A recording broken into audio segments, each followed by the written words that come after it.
Hello students, हमारे YouTube channel DG classes में आप सभी का स्वागत है। क्लास 10th मैथमेटिक्स का 5th चैप्टर अर्थमेटिक प्रोग्रेशन को फर्दर प्रोसीड कर रहे हैं। इससे पिछले वीडियो में हमने अर्थमेटिक प्रोग्रेशन समांतर श्रेणियों के बारे में हमने जाना था कि समांतर श्रेणियां क्या होती हैं। हमारे संख्याओं की एक ऐसी सूची, एक ऐसी लिस्ट हमें मिली थी जिसमें उत्तरोत्तर पद, प्रत्येक उत्तरोत्तर पद अपने से पूर्व पद में एक निश्चित संख्या को जोड़कर प्राप्त हो रहा था, यानी जो पद था वो अपने से पहली संख्या में एक निश्चित संख्या को जोड़कर प्राप्त हो रहा था। इस प्रकार की श्रृंखला को हमने एपी कहा था, अर्थमेटिक प्रोग्रेशन कहा था। और जो निश्चित संख्या हम उसको जोड़ रहे थे उसको हमने सारवंतर कहा था। जिन्होंने उसके बारे में नहीं जाना है वो वीडियो का मैं इसके डिस्क्रिप्शन में लिंक दे दूंगा, आप जरूर उस वीडियो को देखें। वहाँ पर हमारे पास एक व्यापक समीकरण निकली थी। उन समीकरण से हम जानेंगे कि एपी किसे कहते हैं, हमारी समांतर श्रेणियाँ किस प्रकार से बनती हैं। तो यहाँ पर हमारे पास हमने पिछले वीडियो में जो एक्सरसाइज की थी 5.1 प्रश्नावली 5.1 का हमने फर्स्ट क्वेश्चन के जो है 2 पार्ट, उसमें हमने फर्स्ट और सेकंड कर लिया था। आज हम जो है क्वेश्चन नंबर फर्स्ट का थर्ड पार्ट करेंगे। प्रत्येक मीटर खुदाई के बाद एक कुआं खोदने में आई लागत, जबकि प्रथम मीटर खुदाई की लागत रुपये 150 है और बाद में प्रत्येक मीटर खुदाई की लागत रुपये 50 बढ़ती जाती है, यानी 50 रुपये जो है लागत हर मीटर की जो है उसकी बढ़ती चली जाएगी। इसमें हमने क्वेश्चन जो पूछा गया था कि ये एपी है कि नहीं, समांतर श्रेणियां हैं कि नहीं, इसकी पहचान करनी थी। और यदि एपी है तो क्यों है, इसके बारे में हमें जानना था। तो इस क्वेश्चन को हम हल कर लें, किस प्रकार से इसका सॉल्व सॉल्व हम इस क्वेश्चन को सॉल्व करें। तो चलिए इस क्वेश्चन को सॉल्व करते हैं। यहाँ पर हम देखें कि एक मिट्टी के जो है कुआं बनाने के लिए जब खुदाई की जाती है तो वहाँ पर जैसी वो गोल इसको खुदाई करके 1 मीटर गहराई में, जैसे ये दिखा रखा है यहाँ पे 1 मीटर गहराई की जो है उन्होंने यहाँ पर जो है 1 मीटर गहराई खुदाई करी। तो तब जो है हमें उसकी जो लागत हमें उसको देनी पड़ेगी, जो काम करने वाला है उसकी खुदाई की लागत, यानी 150 रुपये 1 मीटर खुदाई की लागत है। तो जैसी वो प्रथम मीटर 1 मीटर अगर वो खोद लेगा तो 1 मीटर यानी प्रथम मीटर खुदाई जो हमारे खोदने की जो लागत है उसका जो मूल्य दिया है कि हमारे पास जो उस पर खुदाई की जो लागत जो खर्चा आएगा वो दिया है 150 रुपये। तो यहाँ पर हम जो कहेंगे कि 1 मीटर खुदाई की लागत है 150 रुपये। तो यानी 1 मीटर जैसी खुदाई कर लेगा तो 150 रुपये हमें जो है उसकी लागत हमें देनी पड़ेगी। और जैसे जैसे खुदाई करता हुआ चलेगा तो यहाँ पे आप देख रहे होंगे खुदाई करते हुए यहाँ पर हमारे पास जो पहला मीटर खुदाई की लागत 150 रुपये थी, तो 1 मीटर खुदाई तो उन्होंने कर ली। उसके बाद और खोदना जब शुरू करा तो दूसरी जो है 1 मीटर और खुदाई कर ली, तब हमारे पास टोटल 2 मीटर हो गए। तो उसके बाद जो है हमारे पास जो पहले 1 मीटर का मूल्य तो हमने बताया था कि 150 रुपये, लेकिन उसके बाद प्रत्येक मीटर खुदाई की लागत 50 रुपये बढ़ती चली जाती है। तो 50 रुपये जब उसकी खुदाई की लागत बढ़ेगी तो यानी हमारे पास जो 2 मीटर खुदाई हो जाएगी। तो वहाँ पे हम कहेंगे कि जो 2 मीटर खुदाई की लागत, अब हम देख लें तो 2 मीटर खुदाई की लागत जो हमें उनको पैसे देने पड़ेंगे खुदाई करने वालों को, तो वो जो है कितना खर्चा उस पर आएगा। तो यहाँ पे हम कहेंगे 1 मीटर खुदाई की लागत तो 150 रुपये था और उसमें 50 रुपये और ऐड हो जाएंगे और जुड़ जाएंगे, क्योंकि जो है उसके बाद जो दूसरी मीटर खुदाई की लागत थी वो 50 रुपये थी। यहाँ पे 1 मीटर खुदाई की लागत तो 150 रुपये थी और अगले जो दूसरा मीटर खुदाई की उसकी 50 रुपये और जुड़ जाएगी उसमें। तो टोटल कितने रुपए खर्चा हो जाएगा, 200 रुपये 2 मीटर खुदाई का खर्चा आ जाएगा। 3 मीटर खुदाई का देख लें हम, 3 मीटर खुदाई की लागत, 3 मीटर खुदाई की लागत जो है 200 रुपये तो 2 मीटर का था और उसमें 50 रुपये और जुड़ जाएंगे। तो अब हमारे पास आ जाएंगे जो लागत आएगी 2 मीटर 3 मीटर खुदाई की लागत 250 रुपये हो जाएगी। इसी प्रकार से हम देखें 4 मीटर खुदाई की लागत, हम देख लें 4 मीटर खुदाई की लागत, 3 मीटर खुदाई की लागत 250 रुपये है, इसमें 50 रुपये और ऐड कर लेंगे तो ये हो जाएंगे 300 रुपये। तो 300 रुपये हमारे पास 4 मीटर खुदाई की लागत आ जाएगी। तो इस प्रकार से आप देखेंगे हमारे पास जो पहले मीटर खुदाई की लागत 150 रुपये थी, फिर उसके बाद जो है 2 मीटर खुदाई की लागत 200 रुपये हो गई, फिर उसके बाद 3 मीटर खुदाई की लागत 250 रुपये हो गई और 4 मीटर खुदाई की लागत 300 रुपये हो गई। तो इस प्रकार से आप देख रहे होंगे एक हमारे पास संख्याओं की एक लिस्ट ऐसे हमें मिल रही है जिसमें हमारे पास देखें हम ये जो ए है ये हमारा जो प्रथम पद है। यहाँ पर हमारे पास जो प्रथम पद हम ए कहते हैं, तो ये जो है 150 रुपये। यहाँ पर हम क्या निकालें, अगर हम एक निश्चित संख्या देखें कि जो है ये जो हम जिसको हम निश्चित संख्या देखें यहाँ पे जिसको हम सारवंतर कहते हैं, तो यहाँ पर हम निकालेंगे सारवंतर। हमने बताया था कि किस प्रकार से हम निकालते हैं, दूसरी संख्या में से पहली संख्या घटा देंगे तो हमारा सारवंतर निकलता है। 200 में से 150 घटाएंगे तो कितना हो रहा है, 50 आ रहा है। इसी प्रकार से जो हम अगर देखें A3 में से A2, तीसरी में से दूसरी संख्या घटा दें, 250 में से 200 घटा दें, तो तब भी क्या आ रहा है, 50 आ रहा है। तो एक निश्चित संख्या जो है प्रत्येक में 50 जोड़ के 200 हो रहा है, 200 में 50 जोड़ के जो है 250 हो रहा है, 250 में जो है फिर 50 ऐड करके हमारा 300 आता है। तो इस प्रकार से आप देख रहे होंगे एक निश्चित संख्या जो है बारंबार जुड़ रही है। जो हमारा डी है आ रहा है वो कितना आ रहा है, 50 आ रहा है, 50 आ रहा है। तो हम क्या कहेंगे, यह श्रृंखला कैसी है, यह श्रृंखला हम कह देंगे, यह श्रृंखला एक एपी है। तो यहाँ पर हम कह सकते हैं कि ये श्रृंखला एपी है। और क्यों है, क्योंकि जो है इसका सारवंतर जो है एक निश्चित आ रहा है, बार बार 50 आ रहा है। तो इस प्रकार से हम इस क्वेश्चन की जांच करेंगे कि जो है पहले मीटर खुदाई का मूल्य 150 और उसके बाद प्रत्येक मीटर खुदाई का 50 रुपये है, तो ये जो है एक एपी है कि नहीं है। तो हम कहेंगे हाँ ये एक एपी है। और क्यों है, क्योंकि इसमें प्रत्येक जो है अंतर, जो संख्या का उत्तरोत्तर पद में जो अंतर आ रहा है वो क्या आ रहा है, उत्तरोत्तर पद जो है अपने पहली पद में, जो उत्तरोत्तर पद है अपने से पहले पद में एक निश्चित संख्या को जोड़ के प्राप्त हो रहा है, इसलिए हम कहेंगे ये एक क्या है, एपी है। तो इस प्रकार से इस क्वेश्चन को सॉल्व करना था। ये जो हमारे पास थर्ड क्वेश्चन था, इसी प्रकार से हम देख लें इसका जो क्वेश्चन नंबर फोर्थ देख लें, फर्स्ट का फोर्थ पार्ट देख लें। खाते में प्रत्येक वर्ष का मिश्र धन जबकि रुपए 10,000 की राशि 8% वार्षिक दर से चक्रवृद्धि ब्याज पर जमा की जाती है। तो चक्रवृद्धि ब्याज से हम जैसे मान लें कि जो है खाते में बैंक में हमारे पास जो है 10,000 रुपये हैं, और इन 10,000 रुपये को जब हम बैंक में जमा करेंगे तो यहाँ पर जो है बैंक में जमा करने पर हमें जो है वहाँ पर क्या मिल रहा है, चक्रवृद्धि ब्याज मिल रहा है। तो चक्रवृद्धि ब्याज मिलने पर हम उसका जो है ब्याज निकालेंगे प्रत्येक वर्ष का, और उस ब्याज से हम देखेंगे कि ये जो हमारे पास जो चक्रवृद्धि ब्याज आ रहा है वो एक एपी के रूप में आ रहा है या नहीं आ रहा है, समांतर श्रेणियां आ रही हैं कि नहीं आ रही हैं। तो यहाँ पर आप देखेंगे हमारे पास जो मूलधन था, जो हमने जमा किया, जिसको मूलधन हमारे पास, जिसको हम प्रिंसिपल अमाउंट कहते हैं, वो हमारे पास कितनी है, 10,000 रुपीज़। और जो दर है हमारे पास, ब्याज की दर जिसको हम आर से दिखाते हैं, रेट ऑफ इंटरेस्ट, वो है 8% वार्षिक। वार्षिक ईयरली हमारे पास 8% जो है उसमें ब्याज लग रहा है। और यहाँ पर हमें जो है क्या निकालना है, मिश्र धन हमें निकालना है, जिसको हम ए से रिप्रेजेंट करते हैं।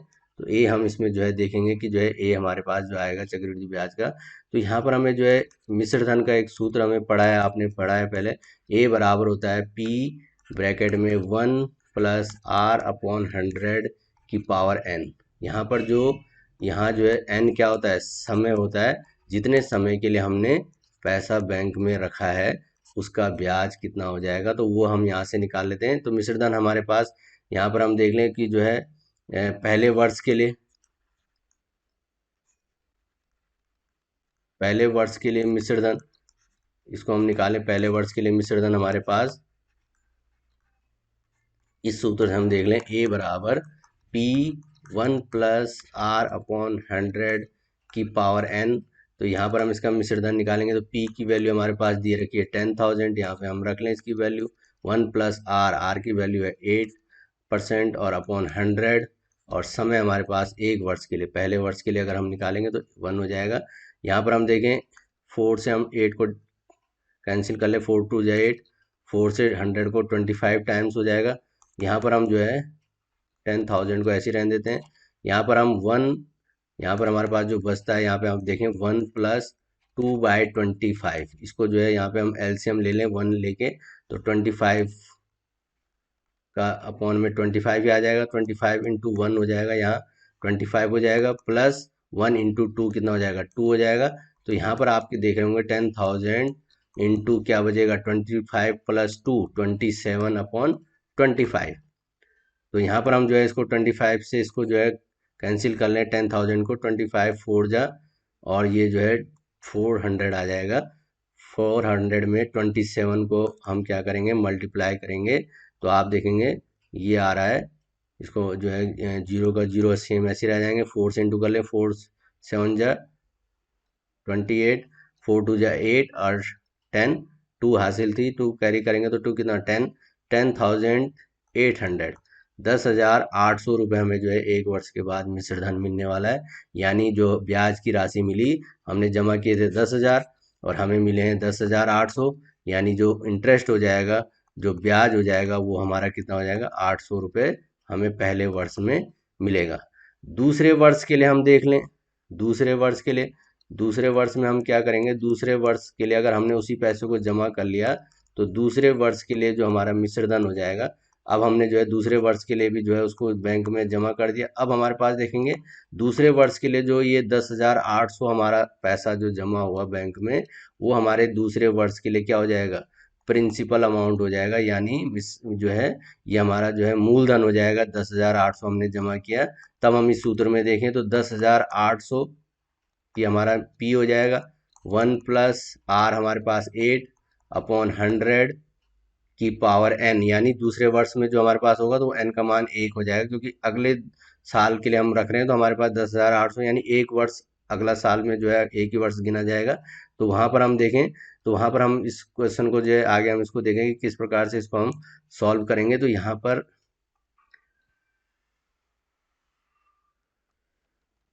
हम कर लेते हैं कि जो है इसको सॉल्व करें, यहाँ पे हम सॉल्व करने से यहाँ पर हमारे पास 8, ये 4, वही 4 जो है हमारे पास, ये जो फिर कट जाएगा 2 टाइम्स कट जाएगा, 4×2 = 8, ये जो है 25 टाइम कट जाएगा।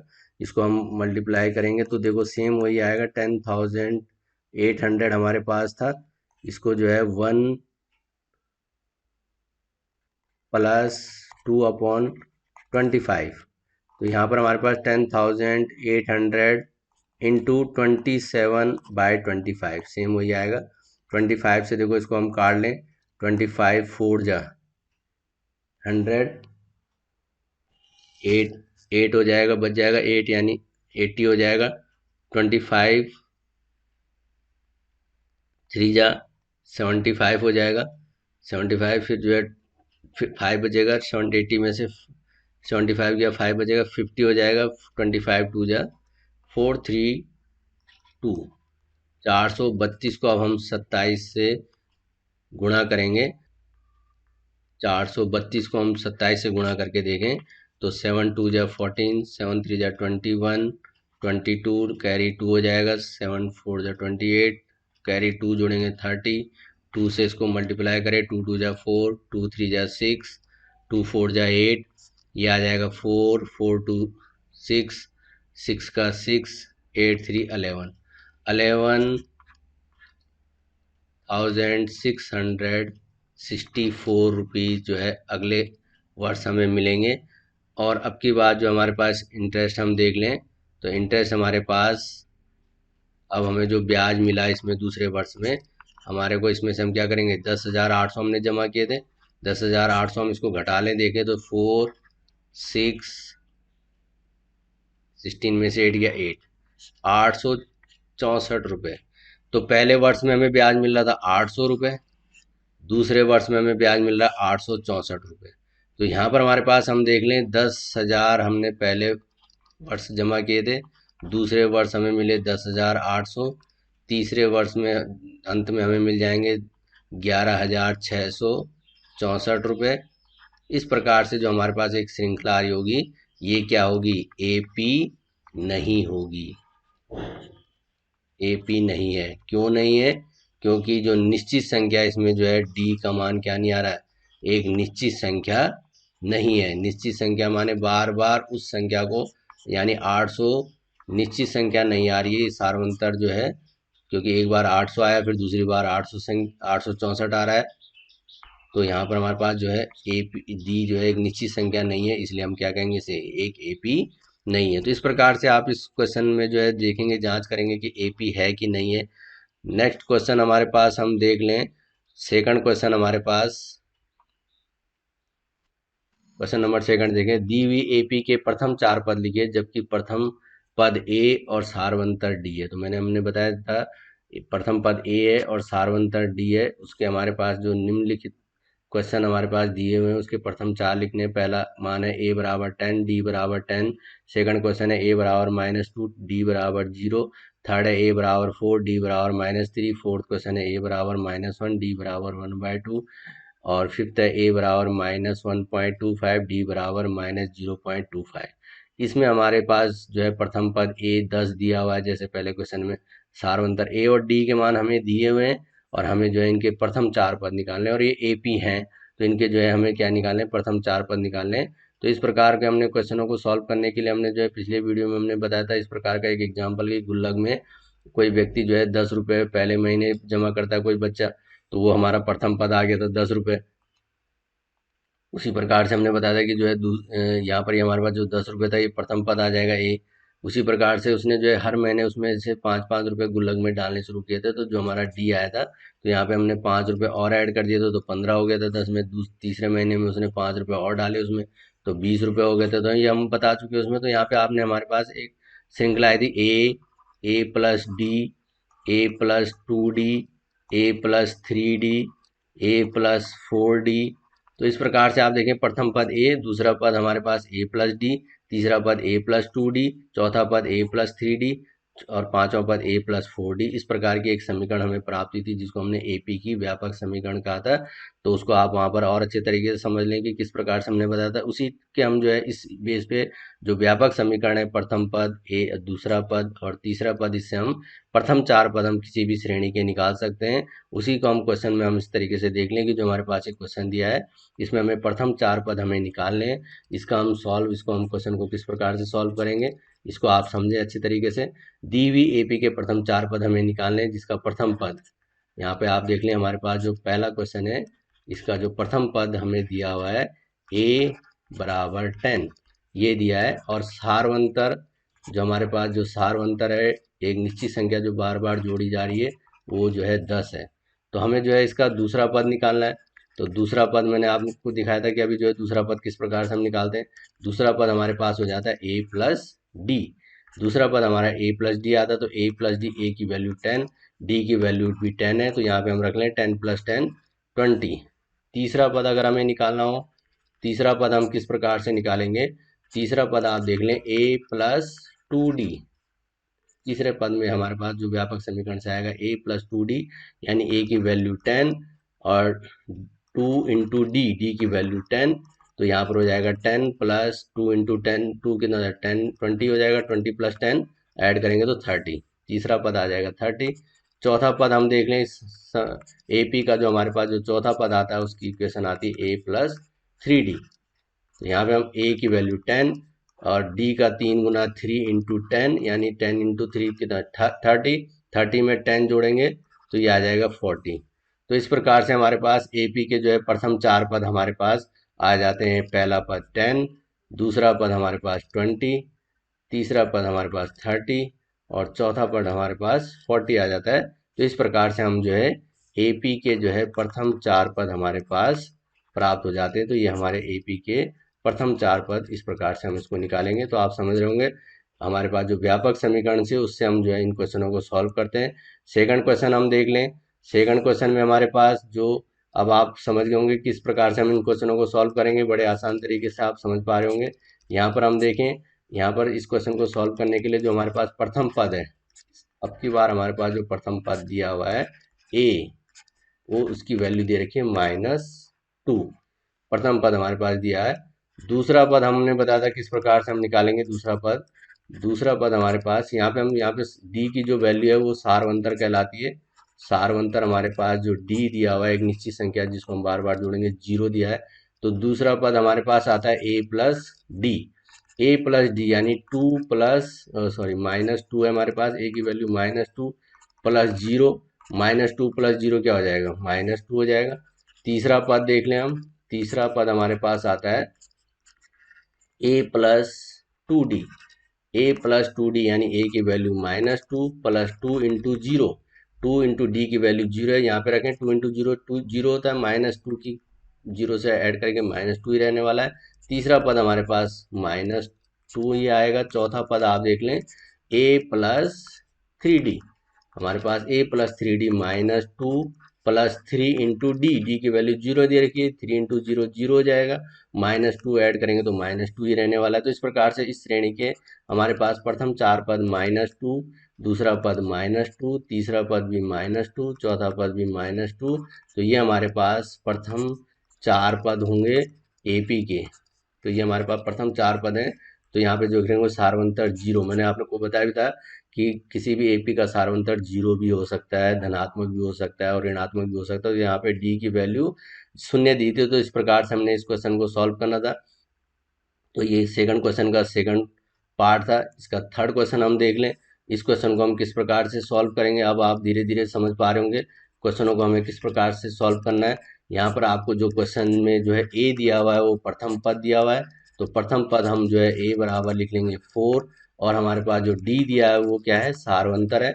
वो निश्चित संख्या, जैसे हम उसमें 5 रुपये गुल्लक में हम दिखा रहे थे कि बार बार 5 रुपये डाले जा रहे हैं, यहाँ पे डी की वैल्यू कितनी है, -3 दे रखी है। इसी प्रकार से सारवंतर दिया हो तो हम क्या निकालेंगे, दूसरा पद निकालेंगे।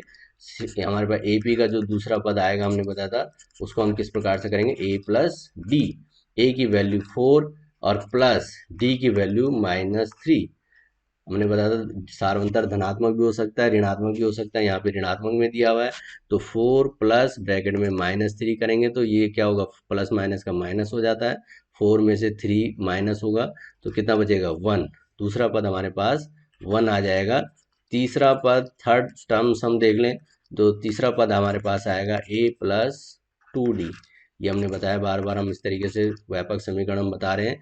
तो यहाँ पर हम जो है हमने ये, आपने जो है ये भी ध्यान रखना है कि जो व्यापक समीकरण हमने यहाँ पे मैं लिख भी देता हूँ, व्यापक समीकरण ए, जो हमारे पास व्यापक समीकरण आती है ए प्लस डी, ए प्लस 2d, ए प्लस 3d, इस प्रकार से एक हमारे पास व्यापक समीकरण आती है। तो उसी से हम प्रथम पद, द्वितीय पद, तृतीय पद हम निकालते हैं। तो तीसरा पद हमारे पास देख रहे होंगे a+2d है, तो a+2 इंटू डी, डी की वैल्यू कितनी है, -3। तो ये हो जाएगा 4 प्लस माइनस का जो है 2 3 जा 6, 4 में से 6 माइनस होगा तो यहाँ पर कितना बचेगा, -2। इस चीज़ को आपने ध्यान रखना, 4 में से 6 जो है माइनस हो गए तो क्या होता है, -2 हो जाता है। तीसरा पद हमारे पास -2 आ जाएगा। चौथा पद हम देख लें, श्रेणी का जो एपी का चौथा पद हमारे पास हमने बताया था a+3d से हम करें, a का मान 4, 2 इंटू, सॉरी 3d, यहाँ पे हमारे पास 3 इंटू डी, डी की वैल्यू यहाँ पे -3 हो जाएगा। 4 ऐसे रहेगा, प्लस माइनस का जो है माइनस हो जाता है, 3 इंटू 3, ब्रैकेट का मतलब मल्टीप्लाई करेंगे, 3 इंटू 3 9, 4 में से 9 होगा माइनस, तो -5। तो इस प्रकार से हम देखें, इस एपी के जो हमारे प्रथम 4 पद आएंगे, पहला पद 4, दूसरा पद 1, तीसरा पद हमारे पास -2, चौथा पद हमारे पास -5। तो ये हमारे जो है इस एपी के जो है प्रथम 4 पद हमें प्राप्त हो जाते हैं। तो इस प्रकार से आप इन क्वेश्चन को सॉल्व करेंगे। अब आप धीरे धीरे समझ पा रहे होंगे। फोर्थ क्वेश्चन में आप देख लें, फोर्थ क्वेश्चन को आप किस प्रकार से सॉल्व करेंगे। यहाँ पर अब आप अपने आप ही इन क्वेश्चनों को जो है एक बार प्रैक्टिस करेंगे, साथ में वीडियो पॉज करके आप जरूर इन क्वेश्चनों को सॉल्व करते रहें। यहाँ पर हमारे पास जो फोर्थ पार्ट इस क्वेश्चन का सेकंड का हमारे पास दिया है, जो उसका प्रथम पद हमारे किया है, ए की वैल्यू दे रखी है यहाँ पे -1, और सारवंतर डी की वैल्यू हमारे पास दे रखी है 1/2।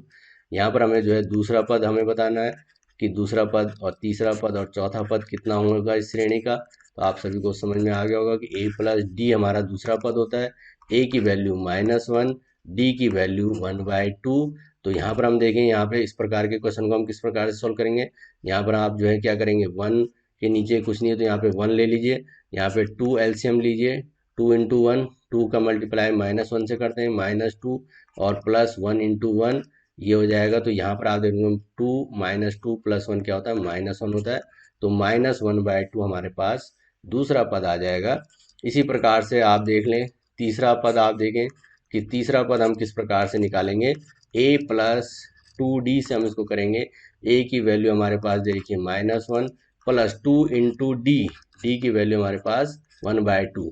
तो मल्टीप्लाई करने में देख रहे होंगे 2 से 2 कैंसिल हो जाएगा, तो यहाँ बच रहा है -1 और यहाँ बचेगा 1 का जो है +1, -1 +1 0। तीसरा पद हमारे पास 0 आ जाएगा। चौथा पद हम देख लें, चौथा पद हम किस प्रकार से निकालेंगे, a+3d से। a की वैल्यू हमारे पास -1 +3 इंटू डी, डी की वैल्यू हमारे पास 1/2। तो इसको हम भी देख लें किस प्रकार से सॉल्व करेंगे, -3 को 1/2 से इंटू करेंगे तो 3/2 हो जाएगा। फिर इसके नीचे 1 ले लीजिए, एलसीएम लीजिए 2, यहाँ पर आ जाएगा 1 इंटू 1, 2 की वैल्यू -2 हो जाएगा, 2 इंटू 1 -2 +3 इंटू 1 +3, 3 में से -2, प्लस माइनस के हमेशा घटते हैं, घटाएंगे, लेकिन जो है साइन किसका आता है, बड़े का आता है, प्लस का आएगा। तो 3 में से 2 गया तो 1/2, ये ध्यान रखना हमने। तो इसकी वैल्यू क्या आ जाएगी, 1/2। तो इस प्रकार से हमारे पास जो एपी है उसका जो प्रथम 4 पद आएंगे, पहला पद तो -1, दूसरा पद हमारे पास आ जाएगा दूसरा पद हमारे पास आया था -1/2। दूसरा पद हमारे पास आया इसका -1/2। तीसरा पद हमारे पास 0। थर्ड और फोर्थ पद आया हमारे पास 1/2। तो इस प्रकार से हमारे पास ये प्रथम 4 पद हमें प्राप्त हो जाते हैं। तो इस प्रकार से आप थर्ड पार्ट को सॉल्व करेंगे, फोर्थ पार्ट को सॉल्व करेंगे। इसी का फिफ्थ पार्ट हम देख लें। इस फिफ्थ पार्ट को जो हम किस प्रकार से इसको सॉल्व करेंगे, आप ज़रूर इन वीडियो को पॉज करके इनको क्वेश्चनों को सॉल्व करें और जो है नोट करें किस प्रकार से आप जो है कॉपी में कि किस प्रकार से हमें इन क्वेश्चनों को सॉल्व करना है। लगातार आप इस प्रकार की प्रैक्टिस करेंगे तो आपको आसानी से सारे सवाल हल होते चले जाएंगे। प्रथम पद आप देख लें, इसमें a बराबर जो है -1.25, ए की वैल्यू दे रखी है -1.25, सारवंतर दिया है -0.25, यहाँ पे आप दे रखे हैं। इसी प्रकार से अब हम क्या निकालें, श्रेणी का दूसरा पद हम देख लें कि दूसरा पद हमारे पास आता है a प्लस डी। व्यापक समीकरण से हम इसको निकालेंगे। a का मान -1.25 प्लस डी का मान जो है -0.25। डी मैंने बताया था माइनस में भी हो सकता है, तो यहाँ पे प्लस माइनस का माइनस हो जाएगा। तो ये जो है -1.25 -0.25, माइनस माइनस के जुड़ जाते हैं चिन्ह, लेकिन माइनस का आता है। 5 में 5 जोड़ेंगे 0, 10 हो जाएगा। 5 5 10, 2 2 4 और एक 1 जोड़ के 5 हो जाएगा। और ये जो है 1.50। तो ये जो है दूसरा पद हमारे पास -1.50 आ जाएगा। तीसरा पद हम इसका निकाल लें। तीसरा पद हम देखें, तीसरा पद हमारे पास आ जाएगा a प्लस 2d। ए की वैल्यू है -1.25 प्लस 2 इंटू, या हम इसको ब्रैकेट लगा लें या इंटू कर लें, 2 इंटू डी। डी की वैल्यू है -0.25। तो यहाँ पे हमारे पास -1.25 ऐसे रहेगा। 2 से हम इसको देखो मल्टीप्लाई कर लें तो ये यहाँ पर आ जाएगा 0.50। प्लस माइनस का मैंने बताया था माइनस हो जाएगा। -25 को जो है 2 से इंटू करेंगे तो 0.50 आ जाएगा। माइनस माइनस के ऐड हो जाएंगे, लेकिन चिन्ह माइनस का आएगा। 5 में 0 ऐड करेंगे 5, 2 में 5 ऐड करेंगे 7 और 1 में 0 ऐड करेंगे तो -1.75। ये हमारे पास तीसरा पद आ जाएगा। इसी प्रकार से हम इसका चौथा पद देख लें। चौथा पद हमारे पास आ जाएगा a plus 3d। a plus 3d से हमारे पास a की value -1.25 plus 3 into D. D की वैल्यू -0.25। अब यहाँ पे हमारे पास -1.25, 3 से इसको मल्टीप्लाई कर लें तो यहाँ पे 3 जो है मल्टीप्लाई करके हो जाएगा 25 या 75, यानी 0.75 हो जाएगा। अब इसको हम माइनस माइनस को ऐड करते हैं, लेकिन साइन माइनस का लिखेंगे। 5 प्लस 5 0, 10 हासिल का 1 हासिल हो जाएगा तो 2, 7 और 2 9, 9 में 1 कैरी को जोड़ देंगे तो जो है 10 हो जाएगा। और 1 1 ऐड करेंगे तो 2। तो ये जो है यहाँ पर आ रहा है -2.00। तो यहाँ पे हमारे पास जो प्रथम पद आया था -1.25, एपी का जो हमारा प्रथम पद आ रहा था। दूसरा पद हमारे पास आया -1.50। तीसरा पद हमारे पास आया -1.75। चौथा पद हमारे पास आया -2.0। तो इस प्रकार से हमारे पास ये जो प्रथम 4 पद हमें जो है एपी के प्राप्त हो जाते हैं। तो इस प्रकार से एपी जो हमारे पास जो प्रथम 4 पद हमें निकालने थे, तो इस प्रकार से आपने फर्स्ट क्वेश्चन को सॉल्व किया। सेकंड क्वेश्चन के जो है पांचों पार्ट हमने सॉल्व कर लिए। नेक्स्ट वीडियो में हम थर्ड क्वेश्चन को सॉल्व करेंगे और आसान तरीके से आपने व्यापक समीकरण का प्रयोग करते हुए प्रथम पद, द्वितीय पद, तृतीय पद और चतुर्थ पद, फर्स्ट टर्म, सेकंड टर्म, इस प्रकार से आपने निकाला। A plus D, a plus 2d, a plus 3d से। थर्ड क्वेश्चन को हम सीखेंगे किस प्रकार से उनको हम सॉल्व करेंगे।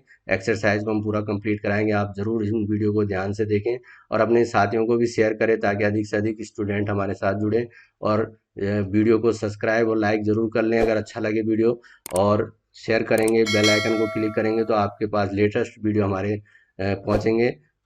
अगले वीडियो में फिर मिलेंगे, तब तक के लिए गुड बाय, थैंक यू।